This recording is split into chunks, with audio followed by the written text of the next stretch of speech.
Hi friends, நான் உங்க Varadaraja. Welcome to my channel wisdom vibes. இந்தியாவை பொறுத்த வரைக்கும் கிரிக்கெட் வந்து ஒரு ரிலீஜியன் மாதிரி கொண்டாடுறாங்க. பட் ஆனால் அந்த ரிலீஜியனோட கடவுள் யாரு அப்படின்னு வந்து கேட்டால் எல்லாருக்குமே கிளியராக தெரியும். God of cricket is Sachin Tendulkar. So நம்ம இன்னைக்கு இந்த வீடியோவில் யாரை பற்றி பார்க்க போகிறோம் அப்படின்னு வந்து பார்த்தீங்கன்னா, நம்மளுடைய தலைவர் god of cricket, Tendulkar, master blaster, இந்த மாதிரி பல பேர்கள் உள்ள சச்சின் டெண்டுல்கர் அவருடைய லைஃப் ஹிஸ்ட்ரியை தான் பார்க்க போகிறோம். ஸோ அவருடைய லைஃப் ஹிஸ்ட்ரியில் வந்து பார்த்தீங்கன்னா நிறைய விஷயங்கள், தெரியாத விஷயங்களை இன்க்ளூட் பண்ணியிருக்கேன். ஸோ இந்த வீடியோவை ஃபுல்லாக பாருங்கள். ஸோ வித்வுட் ஃபர்தர் வெயிட் நம்ம ஸ்ட்ரைட்டாக அவருடைய ஸ்டோரியை வீடியோக்குள்ள போய் பார்க்கலாமா?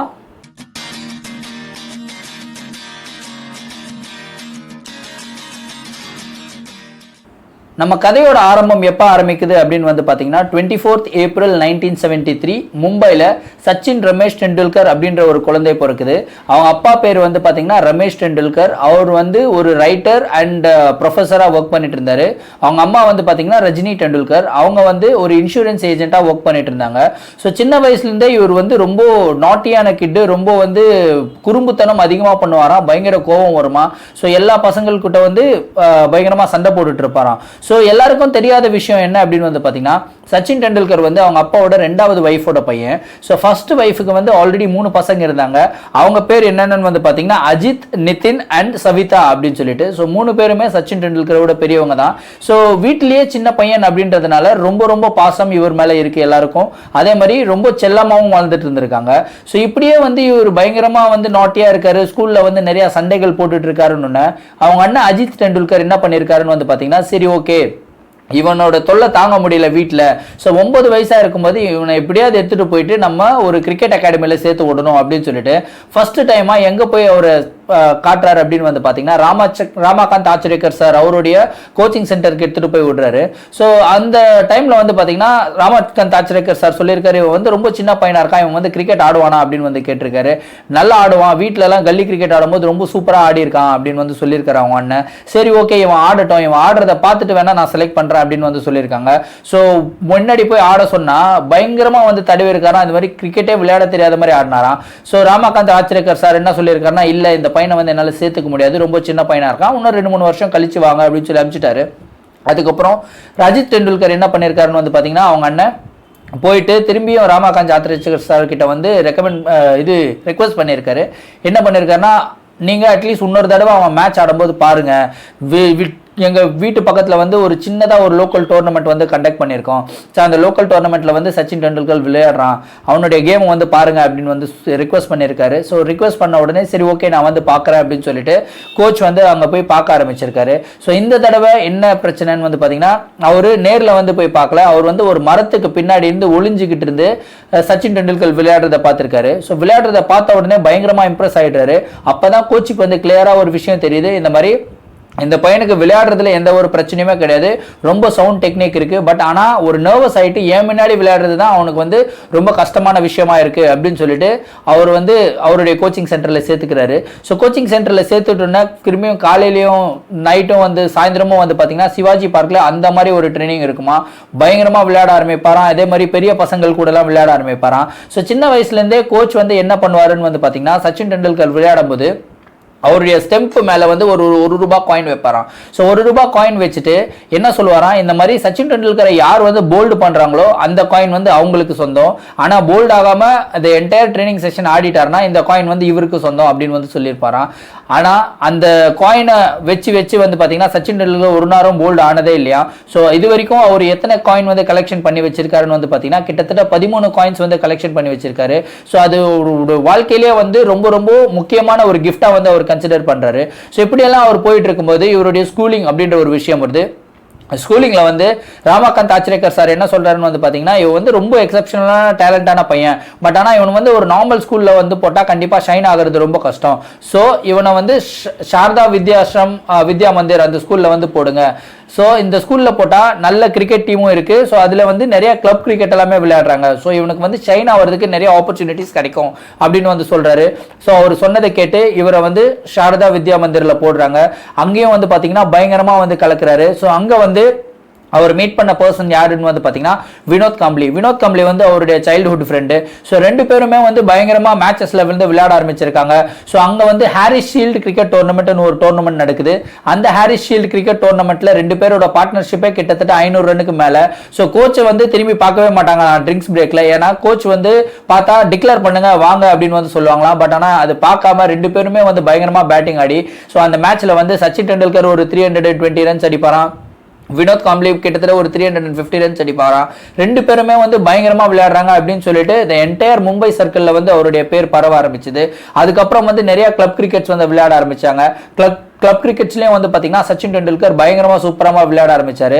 ஸோ இப்படி எல்லாம் விளையாடிட்டு இருந்தாலுமே அவருடைய சைல்ட்ஹுட்ல இருக்கிற ஆசை என்ன அப்படின்னு வந்து பாத்தீங்கன்னா ஒரு ஃபாஸ்ட் பவுலர் ஆகணும் அப்படின்றது ஆசை. ஸோ அந்த ஃபாஸ்ட் பவுலர் ஆகணும் அப்படின்ற ஆசையில 1988ல என்ன பண்றாருன்னு வந்து பாத்தீங்கன்னா அவர் வந்து எம்ஆர்எஃப் பேஸ் ஃபவுண்டேஷனுக்கு வர்றாரு.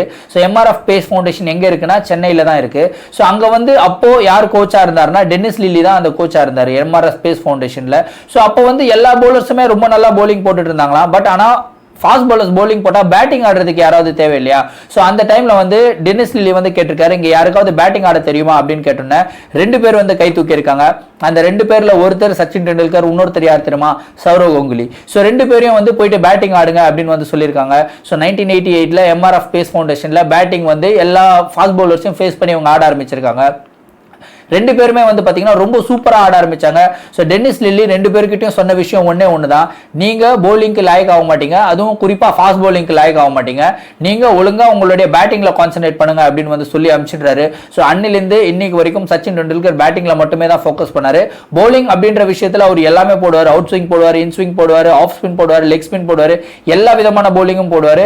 பட் அவர் சொன்ன விஷயம் என்னன்னா எப்பயுமே என்னுடைய மெயின் கான்சென்ட்ரேஷன் வந்து பேட்டிங் தான், பவுலிங் வந்து ஒரு அடிஷனல் கலையா தான் நான் வந்து வச்சிருக்கேன், அது வந்து எனக்கு மெயின் கிடையாது அப்படின்னு அவரே வந்து நிறைய வாட்டி சொல்லியிருக்காரு.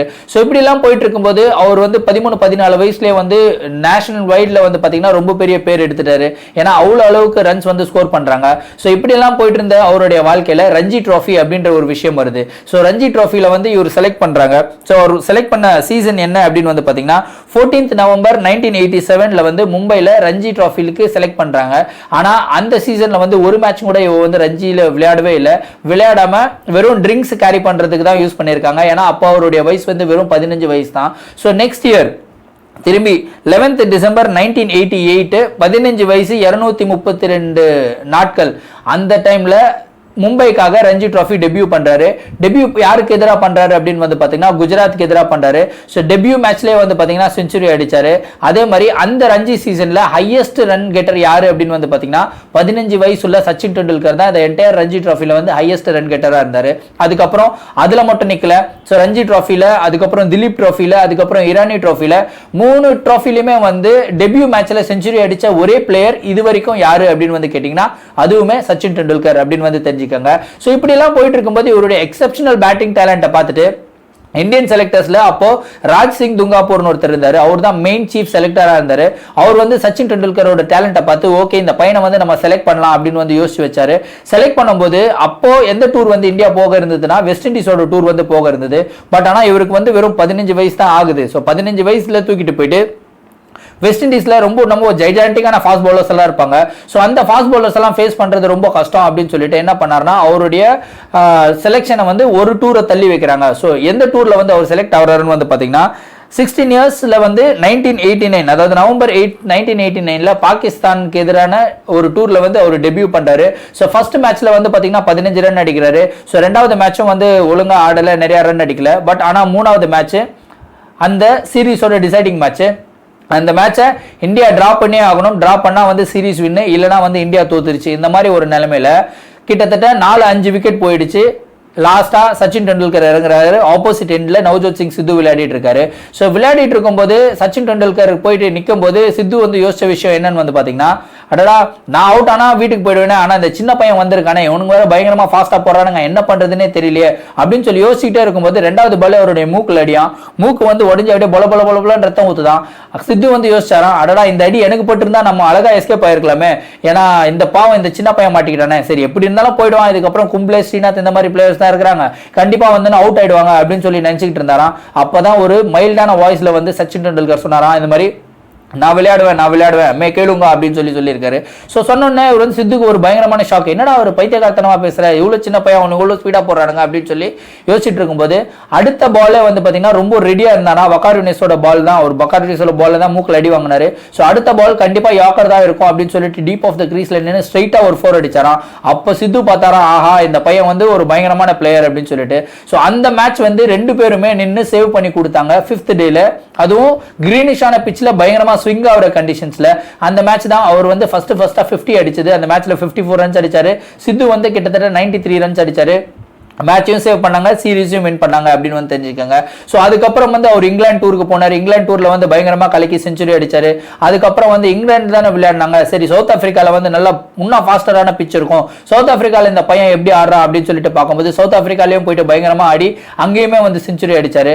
சரி சவுத் ஆப்பிரிக்காலையும் அடிச்சப்பறம் பயங்கரமா ஃபேமஸ் ஆயிடுச்சு இவருடைய பேரு. ஓகே ஆஸ்திரேலியன் டூர் நெக்ஸ்ட் 1992-93 ஆஸ்திரேலியால வந்து எப்படி தான் விளையாடுறான் அப்படின்னு சொல்லிட்டு சிட்னில வந்து விளையாடினாங்களாம். ஃபர்ஸ்ட் மேட்ச் சிட்னில வந்து செஞ்சுரி அடிச்சிட்டாராம். சிட்னில வந்து செஞ்சுரி அடிச்சனா ஓகே இவன் குள்ளமா இருக்கிறான் பையன், பேர்த்துக்கு வந்தா எப்படியும் மூஞ்சிக்கு தான் பால் எகுரும், அங்க வந்து எப்படி ஆடுறான்னு பார்க்கலாம் அப்படின்னு யோசிச்சுன்னா பேர்த்லயும் போயிட்டு செஞ்சுரி அடிச்சாராம். அதோட எல்லாருமே ஷாக்கான விஷயம் என்னன்னா பர்த் பிச்சில் வந்து ஸ்ட்ரைட் டிரைவ் ஆடுறதுன்றது வந்து யாருமே பார்க்கல. ஏன்னா பவுன்ஸ் ஆகும்போது எல்லாம் கட் ஷாட் புல் ஷாட் தான் ஆடுவாங்களாம். பட் ஆனால் சச்சின் என்ன பண்ணாருன்னா முன்னாடி ஏறி வந்து ஸ்ட்ரைட் டிரைவ் ஆடினாராம். ஸோ அதை பார்த்த உடனே எல்லாருமே பயங்கரமான ஷாக் ஆயிட்டாங்க, இந்த மாதிரி ஒரு செம்ம பிளேயரா இருக்கான். ஸோ சைமல்டேனியஸா இந்தியாவில் என்ன நடக்குது அப்படின்னு வந்து பார்த்தீங்கன்னா இந்தியாவில் வந்து அப்பெல்லாம் தூர்தர்ஷன்ல தான் வந்து படம் இது கிரிக்கெட் மேட்சஸ் எல்லாம் வந்து ரிலீஸ் பண்ணிட்டு இருப்பாங்க. ஸோ கிரிக்கெட் மேட்சஸ் வந்து அதுக்குண்டான ஃபண்டிங் வந்து நிறைய கிடையாது. பட் இந்தியாவுக்குள்ள ஸ்டார் ஸ்போர்ட்ஸ், ESPN இந்த மாதிரி நிறைய கம்பெனிஸ் வந்து வர ஆரம்பிச்சதுக்கான ஒரே ஒரு காரணம் யாரு அப்படின்னு வந்து பாத்தீங்கன்னா சச்சின் டெண்டுல்கர். இவருடைய கேம் வந்து அவ்வளவு சூப்பரா இருந்ததான். ஏன்னா இவருக்காகவே வந்து ஸ்பான்சர்ஸ் எல்லாமே விழ ஆரம்பிச்சாங்க.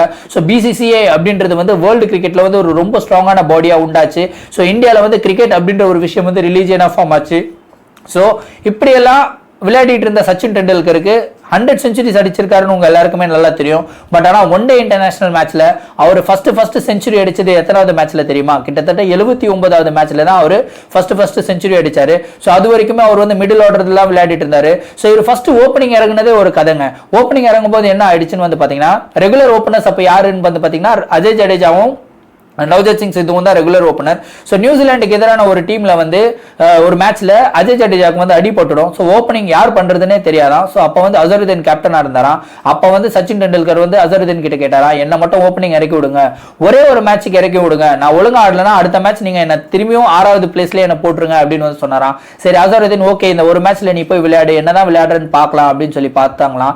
அந்த மேட்ச்ல கிட்டத்தட்ட 42 பால்ல 89 ரன் அடிச்சிருக்காரு. ஸோ அந்த மேட்ச்லயே வந்து எல்லாருமே திரும்பி பார்த்தாங்க. இந்த டைம்ல வந்து நம்ம T20 கிரிக்கெட்லாம் சொல்றோம். நான் சொல்றது வந்து பாத்தீங்கன்னா 1994ல. ஸோ 1994ல 42 பாலுக்கு 89 ரன்ன்றது வந்து மிகப்பெரிய விஷயமா கன்சிடர் பண்ணப்பட்டது.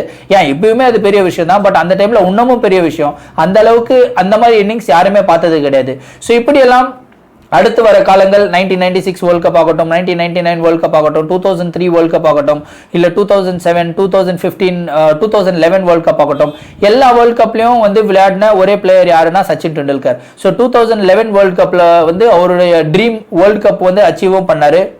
அதுக்கப்புறம் அவர் வந்து 2012ல வந்து ஒன் டே இன்டர்நேஷனல் இருந்து ரிட்டையர் ஆனாரு. 2013ல வந்து ஒரு டெஸ்ட் மேட்சஸ்ல இருந்து ரிட்டையர் ஆனாரு. ஸோ சச்சின் டெண்டுல்கரோட லைஃப்ல இருந்து ஒரு பயங்கரமான ஒரு சில விஷயங்களை வந்து நான் ஷேர் பண்ணணும் அப்படின்னு நினைச்சேன். மெயினா சொல்ல வேண்டிய ஒரு விஷயம் என்னன்னு வந்து பாத்தீங்கன்னா ஃபர்ஸ்ட் அவர் மூக்குல அடிபட்டாலும் அவர் வந்து விளையாடினாரு, இந்தியாவுக்காக மேட்சை சேவ் பண்ணாரு. இது வந்து ஒரே ஒரு விஷயம் கிடையாது, 2 வாட்டி இதே மாதிரி பண்ணியிருக்காரு. இன்னொரு வாட்டி எப்போ நடந்தது அப்படின்னு வந்து பார்த்தீங்கன்னா 1996 வேர்ல்ட் கப்ல வெஸ்ட் இண்டீஸ்க்கு எதிரான ஒரு மேட்ச். ஸோ வெஸ்ட் இண்டீஸ்க்கு எதிரான ஒரு மேட்ச்ல வந்து அவருக்கு பயங்கரமான ஒரு ஃபீவர், அதாவது 2-3 ஸ்வெட்டர்லாம் போட்டு மேலே அதுக்கு மேலே ஜெர்சி போட்டு தான் நின்றுட்டு இருப்பாராம். கிரவுண்ட்லேயே அவர் வந்து ஷிவர் ஆகிட்டு இருப்பாரு. ஸோ அந்த டைம்ல வெஸ்ட் இண்டீஸ் அடிச்ச ஸ்கோர் என்னன்னு வந்து பார்த்தீங்கன்னா 172 ரன். பட் ஆனால் இந்தியா வந்து ஸ்டார்டிங்லேயே வந்து கர்ட்லி ஆம்ப்ரோஸ் பயங்கரமா போலிங் போட்டு அஜய் ஜடேஜாவும் நவ்ஜோத் சிங் சித்துவும் ஸ்டெம்பெல்லாம் எகர ஆரம்பிக்கும். ஸோ அப்புறம் வேற வழி இல்லாம சச்சின் டெண்டுல்கர் தான் நின்று ஆடி ஆகணும். அந்த மேட்ச்ல வந்து கிட்டத்தட்ட 70 ரன் அடிச்சாரு. அந்த மேட்சையும் வந்து வின் பண்ணி கொடுத்தாரு. அதுக்கப்புறம் இன்னொரு பயங்கரமான இன்சிடென்ட், இது சச்சின் கூட சொல்லல, சௌரவ் கங்குலி சொல்லியிருக்காரு. என்னன்னா ஒரு மேட்ச்ல வந்து சச்சின் டெண்டுல்கரும் சௌரவ் கங்குலி ஓப்பனிங் மேட்ச் விளையாடிட்டு இருக்காங்க. யாருக்கு எதிரில் அப்படின்னு வந்து பாத்தீங்கன்னா பாகிஸ்தானுக்கு எதிரில் விளையாடிட்டு இருக்காங்க. ஸோ பாகிஸ்தானுக்கு எதிரில் விளையாடிட்டு இருக்கும்போது ஷோயப் அக்தர் வந்து bowling போட்டுட்டு இருக்காரு. அவர் வந்து பயங்கரமா ஸ்பீடா போட்டதுனால ஒரு பால் என்ன ஆயிடுச்சுன்னா சச்சின் டெண்டுல்கரோட ரிப்ல விழுந்துருமா பால். ரிப்ல விழுந்தோடனே அவர் வந்து எந்த ரியாக்ஷனுமே காட்டலையா. சும்மா இப்போ நார்மலா எப்படி போடுவாரு, பேட் எடுத்துட்டு வந்து நடுவில் பிச்சில் தட்டுவார் இல்லைங்களா, அந்த மாதிரி பிச்சில் தட்ட ஆரம்பிச்சிருக்காரு. ஸோ சௌரவ் கங்குலி வந்து உடனே வந்து கேட்டிருக்காரு, என்னப்பா பயங்கரமான அடி போல இருக்கு, சரியா வலிக்கலையா அப்படின்னு கேட்டிருக்காரு. இவர் சச்சின் சிரிச்சுட்டு சொல்லிருப்பாரு, அதெல்லாம் ஒன்றும் இல்லை, லைட்டா ரிப்பு தான் உடஞ்சிருச்சுன்னு நினைக்கிறேன் அப்படின்னு சொல்லியிருக்காரு. என்னடா நீ ரிப்பு உடஞ்சிருச்சுன்னு சொல்ற, எப்படி ஆடுவேன், இவன் மாதிரி எவ்வளோ பேய் மாதிரி போடுறானே அப்படின்னு சொன்னா, அதெல்லாம் ஒன்றும் பிரச்சனை இல்லை, நான் பார்த்துக்கிறேன் அப்படின்னு சொல்லிட்டு அந்த மேட்ச்லயுமே 72 ரன் அடிச்சிருக்காரு. ஸோ 72 ரன் அடிச்சு மேட்சை வின் பண்ணியிருக்காங்க. ஸோ அதுக்கப்புறம் வந்து அந்த என்டையர் சீரீஸை வந்து ஒரு இன்ஜர்டுன்னு சொல்லி ரிப்பு உடஞ்சிருச்சுன்னு சொல்லி திரும்பி வீட்டுக்கு அனுப்பிச்சிட்டாங்க. ஸோ இந்த அளவுக்கு ஒரு டெடிகேட்டட் இண்டிவிஜுவல் அப்படின்றதுக்காக தான் அவரை வந்து ஒரு காட் ஆஃப் கிரிக்கெட் அப்படின்னு சொல்றாங்க. ஸோ நம்ம சச்சின் டெண்டுல்கரோட லைஃப்ல இருந்து நம்ம என்ன எடுத்துக்கலாம் அப்படின்னு வந்து பாத்தீங்கன்னா நிறைய விஷயம் எடுத்துக்கலாம். அதாவது ஒரே ஒரு விஷயத்தின் மேல அளவு கடந்த அன்பு வச்சுக்கோங்க, அந்த விஷயத்தின் மேல உண்மையான டெடிகேஷனா இருங்க. அதே மாதிரி கம் வாட்மே என்ன பிரச்சனைகள் இருந்தாலுமே அந்த விஷயத்தை வந்து ஃபோக்கஸ் பண்ணுங்க, அதுல கண்டிப்பா சக்சீட் ஆவீங்க அப்படின்றதுக்கு இவருடைய லைஃபே வந்து ஒரு மிக சிறந்த எடுத்துக்காட்டு. அதே மாதிரி சச்சின் டெண்டுல்கருக்கு நிறைய அவார்ட்ஸ் எல்லாம் கொடுத்திருக்காங்க. ஸோ என்னென்ன அவார்ட்ஸ் கொடுத்திருக்காங்க அப்படின்னு வந்து பாத்தீங்கன்னா 1997-98 வந்து ராஜீவ் காந்தி கேல் ரத்னா அவார்ட் கொடுத்தாங்க. அதுக்கப்புறம் 99 வந்து பத்மஸ்ரீ அப்படின்ற அவார்ட் கொடுத்தாங்க. அதுக்கப்புறம் 2008 வந்து பத்ம விபூஷன் அப்படின்ற அவார்ட் கொடுத்தாங்க. அதே மாதிரி 2013 வந்து ஒரு கிரிக்கெட் பிளேயருக்கான போஸ்ட் கார்டு வந்து ரிலீஸ் பண்ணாங்க, அதாவது ஸ்டாம்ப் வந்து ரிலீஸ் பண்ணாங்க. அது வந்து ஒரு மிகப்பெரிய ஹானர், சச்சின் டெண்டுல்கர் ரிட்டையர் ஆன உடனே பண்ணாங்க. அதுக்கப்புறம் எல்லா ஸ்போர்ட்ஸ் பர்சனும் இந்தியாவில் இருக்கிற ஒரு குடிமகனும் எதிர்பார்த்துக்கிட்டு இருக்க ஒரு விஷயம் என்ன அப்படின்னு வந்து பாத்தீங்கன்னா, இந்தியாவில் பிறந்தா கண்டிப்பா பாரத் ரத்னா அப்படின்ற ஒரு அவார்டு வந்து வின் பண்ணணும் அப்படின்னு சொல்லிட்டு தான். ஸோ 2014 இந்தியன் கவர்மெண்ட் அவருக்கு பாரத் ரத்னா அப்படின்ற ஒரு விருதம் வந்து கொடுத்தாங்க. ஸோ அவங்க வந்து எம்பியாவும் இவரை வந்து நியமிச்சாங்க. அதுக்கப்புறம் சச்சின் டெண்டுல்கர் மற்ற வேலைகள் என்னென்ன பண்ணிட்டு இருக்காரு அப்படின்னு வந்து பாத்தீங்கன்னா, கிட்டத்தட்ட 200 குழந்தைகளோட படிப்பு செலவை இவரே ஏத்துக்கிட்டு இருக்காரு. அவர் வந்து ஒரு சேரிட்டபிள் ட்ரஸ்ட் நடத்திக்கிட்டு இருக்காரு. அந்த ட்ரஸ்டோட பேர் வந்து அப்னாலயா. ஸோ அந்த அப்னாலயா அப்படின்ற ட்ரஸ்ட்ல வந்து நிறைய குழந்தைகளை வந்து படிக்க வைக்கிறாரு. ஸோ அவங்களுக்கு வந்து எல்லா சகல வசதிகளும் பண்ணி கொடுத்துட்டு இருக்காரு. ஸோ நம்மளோட இவருடைய லைஃப்ல இருந்து நிறைய விஷயங்கள் கத்துக்கலாம். மெயினா கத்துக்க வேண்டிய விஷயம் என்னன்னா, அவரு எந்த அளவுக்கு அவரை கண்டக்ட் பண்ணிக்கிறாரு. ஸோ ஆன் த ஃபீல்டா இருக்கட்டும், ஆஃப் த ஃபீல்டா இருக்கட்டும், அவர் வந்து கோவப்பட்டு நான் பார்த்ததே இல்லை. அவரை வந்து நிறைய பேர் வந்து கலாய்ச்சிருக்காங்க, ஸ்லெட்ஜிங் பண்ணிருக்காங்க கிரிக்கெட்ல. ஆனா ஒரு வாட்டி கூட இவர் ரியாக்ட் பண்ணி நான் பார்த்ததே இல்லை. இவருடைய ரியாக்ஷன் எல்லாமே எப்படி இருக்கும் அப்படின்னு வந்து பாத்தீங்கன்னா, அவருடைய பேட் தான் பேசணும், அவருடைய வாய் பேசக்கூடாது அப்படின்னு சொல்லிட்டு ரொம்ப ஜென்டில்மேன்ஸ் கேமை ஜென்டில்மேன் மாதிரி விளையாடி இருக்காரு. ஸோ நம்மளுடைய லைஃப்லயும் வந்து நம்ம நிறைய விஷயங்கள்ல வந்து பயங்கரமா ரியாக்ட் பண்ணுவோம், பயங்கரமா கோவப்படுவோம். ஸோ ஒரு பிடிச்ச விஷயங்கள்ல யாராவது வந்து கலாய்ச்சாங்க, கிண்டல் பண்ணாங்கன்னா பயங்கரமா உடனே சண்டை போட போயிடுவோம். பட் ரேதர் தான் சண்டை போடாம யார் என்ன கலாய்ச்சாலுமே, யார் என்ன அசிங்கப்படுத்தினாலுமே ஒரே ஒரு விஷயம் மட்டும் ஞாபகத்துக்கு வச்சுங்க, நீங்க உங்க வாயை பேச வைக்காதீங்க, உங்களுடைய கலையை பேச வைங்க. What ever it may be, நீங்க வந்து ஒரு விஷயத்துல பயங்கர டேலண்டடா இருப்பீங்க, அந்த டேலண்ட்டை வச்சுதான் உங்களை கலாய்ப்பாங்க. ஸோ அந்த இடத்துல வந்து உங்களுடைய வாயை பேச வச்சீங்கன்னா உங்களுடைய டெம்பரமெண்ட்டை நீங்க லூஸ் பண்றீங்க. கண்டிப்பா உங்கள் பேர்ல இருக்கிற டிக்னிட்டியும் நீங்க லூஸ் பண்ணுவீங்க அப்படின்னு வந்து தெரிஞ்சுக்கோங்க. ஸோ மேக்சிமம் நம்மளுடைய ஒர்க் மூலமா அவங்களே நம்மளை பாராட்டுவாங்க. ஸோ அந்த அளவுக்கு நம்மளுடைய வாழ்க்கையை நம்ம நடத்தணும் அப்படின்றது வந்து இவருடைய வாழ்க்கையிலேருந்து கத்துக்கலாம். ஸோ ஃப்ரெண்ட்ஸ், இந்த வீடியோ உங்க எல்லாருக்குமே பிடிச்சிருந்தா கண்டிப்பா இந்த வீடியோக்கு வந்து லைக் பண்ணுங்க. அதே மாதிரி நம்ம தலைவர் சச்சின் டெண்டுல்கரோட லைஃப்ல இருந்து நீங்க எந்த விஷயத்தை கத்துக்கிட்டீங்க அப்படின்னு சொல்லிட்டு கமெண்ட் பாக்ஸ்ல கமெண்ட் பண்ணிடுங்க. இந்த வீடியோ உங்களுக்கு பிடிச்சிருந்தா கண்டிப்பா எல்லா ஃப்ரெண்ட்ஸ் அண்ட் ஃபேமிலி மெம்பர்ஸ்க்கு ஷேர் பண்ணுங்க. Last but not the least, என்னுடைய சேனலுடைய பேரு விஸ்டம் வைப், மறக்காம அழுத்திடுங்க, அதுக்கு பக்கத்துல இருக்கிற சப்ஸ்கிரைபர். ஸோ மீண்டும் நாளை ஒரு புதிய வீடியோவுடன் சந்திக்கிறேன். Until then, it's me, Vadaraja, signing off. Thank you. Bye.